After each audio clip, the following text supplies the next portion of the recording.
Hey guys, Metatrends Mark here, coming back at you from Atlanta. We're going to be shooting a series of videos like this, little snippets of each of the sections from each of the chapters in the book. Expect a number of them. So the more CEOs that I'm talking to, the more they're asking for this type of form. Like, everybody learns slightly differently.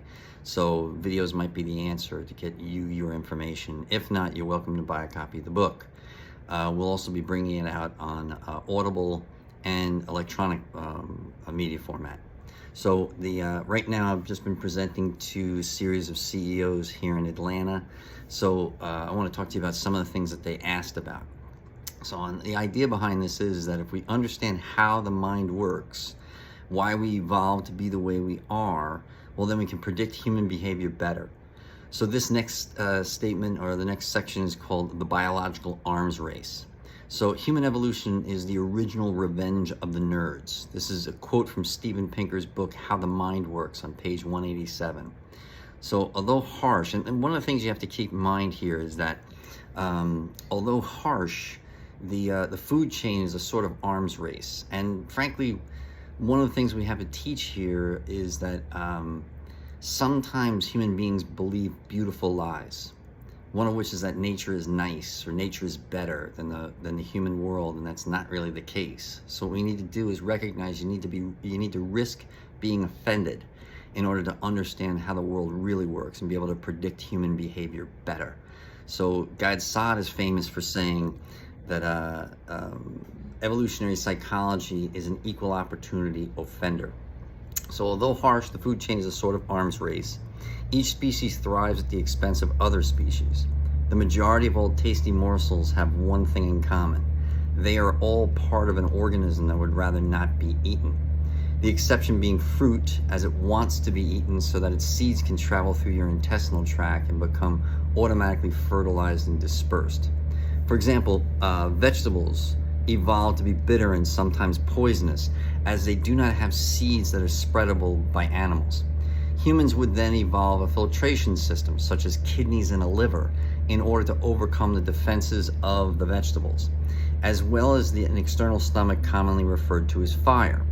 In addition, humans are able to outmaneuver the denizens of the forest because the defense systems of those forest dwellers are relatively predictable, i.e. plant toxins, swift movement of prey, peripheral eye placement to spot predators from all angles, etc. The fixed nature of these defenses serve them well enough to survive against most predators, but leaves them vulnerable to the strategies of the nimble human mind. See, we overcome their defenses with collaboration, intuition, abstract thought, and knowledge sharing.